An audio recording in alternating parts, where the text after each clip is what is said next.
discussion about the delay of game. And then marami na nakakapuna. Players, coaches, and a lot of the fans who watch it because the referees are very, very strict about it. That's what you have to give it to them. I mean, if it's a rule, they really impose it. So, talagang to the letter, no? Kahit na tapisan ka lang ganyan, nasalo mo lang by accident, you touch that ball after it goes in, you will be called for a warning or even a technical if you do it more than once. Your thoughts, agree, disagree? Is it a rule that has merit? Dapat ba siyang gamitin o dapat bang pag-isipan pa? I think it's insane. You think it's insane? No, it's just too extreme. But like what you said, first of all, you have to give credit to the referees. They've consistently been calling it, for every team. But it's just really, really hard. Because as a player, as a coach, you teach your players, we go hard for every ball. We try to get the offensive rebound. And if the ball happens to drop into your hands or you touch it, they're gonna call you for a delay of game warning. And that 1 point could very much change the game and an end game situation when you're down by 4 instead of being down 3. Even if it's not really your fault, because I don't know. We don't know the exact number of times it's been called this conference at least, but it's really. I think it's been way too much. Rough estimate siguro mga 5 times a game. It's called 3 and 2 on either side. Ganun. It slows down the game. It does. Lalo na kapag may mga spectacular play na nangyari, may dumadakdak, tapos bago pong magsasasayig, sumusunod yung bola sa mukha mo.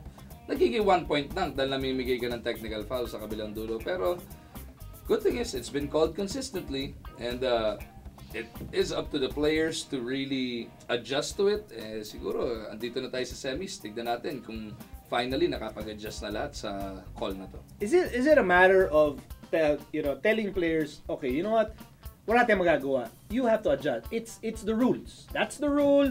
Referees are going to stick to that rule. They won't care if people are complaining. That's the rule. So you can't change it midstream. Kaya nga. So isn't it up to the players to learn to just do not touch the ball? Maybe it's also a way of breaking bad habits. Huwag niyo nang hawakan. It's been called so consistently na napapansin ng lahat. Huwag niyo na hawakan yung bola. Can you do that? But you have to remember that catching the ball after it drops out of the net is something you do instinctively. Taon na ginagawa na ng PBA players yan. So it's a habit. It's a habit. And you can't just forget about it in one conference. May mga sumusubok na iwasan yung bola. Pero overall, feeling ko hindi pa rin kaya eh. So, kung mag-a-adjust yung players, dapat may konting adjustment din in terms of the officiating. Kasi kailangan mong aminin sa sarili mo na we may be parang overdoing this.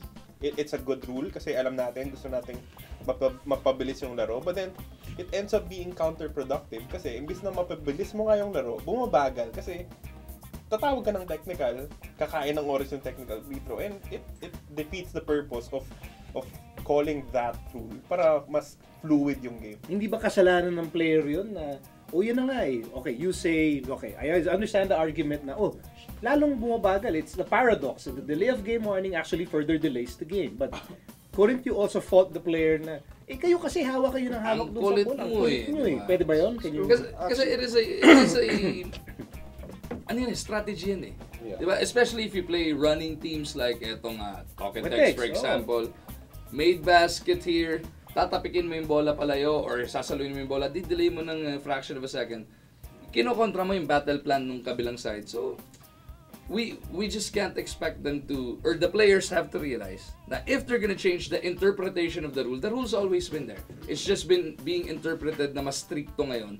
If they're gonna change it, it's gonna be next conference. You can't do it now dahil games have been won and lost with this interpretation na. Binabanggit mo nga, di ba? May mga games kayo na could have swung either way. It's already been called this way sa Commissioner's Cup. Mag-aantay ka talaga till next conference kung babaguhin man yung interpretation nun. I mean, it's tough, but I agree, the players also need, it's their job, they need to know that, but we mean, it's not like they're not being reminded every time, it's always being, but, like what they said, it's really instinct. But for me, honestly, if you look at before, what they do for the delay of game, they'd usually have one delay of game by the end of the game. Coaches call a timeout, And what the opposing team will do, they delay to see the Ibig inbound sabihin, play. wala na, di mo na Wala magagawa. na. Because it's already used up by the first quarter. Tama. What bothers me sometimes, let's say your team shoots and someone accidentally touches the ball, but there's no one inbounding the ball yet. Why would you call a delay of game when it's not Wala being pa delayed? namang mag-inbound. No. I just think it needs to be more distinguished and more specific how they're gonna call it. Not just every time you touch it, it's a delay of game. But if they're gonna enforce it that way, it's up to the teams to adjust really. But I think we also have to be honest.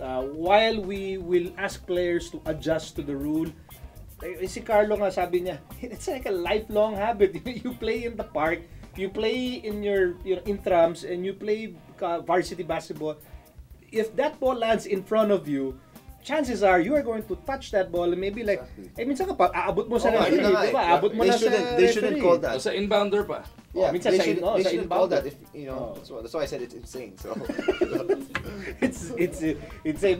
But people are going nuts over it kasi nga it disrupts the flow. And you know what? If I'm Barako, I'm going to use that. Di ba gagamitin ko yan? If I want to disrupt this fast-paced game of Tokyo, I'm going to use that delay of game to my advantage. I just don't know how often I can do it, but I'd rather give a 1 point as opposed to let Tokyo run up and down and score 10 straight points. So, that goes back to what you said na pwede talaga siyang gamitin as strategy. Yeah. People do, teams do, even on pick-up games, ginagamit yung ganyan strategy.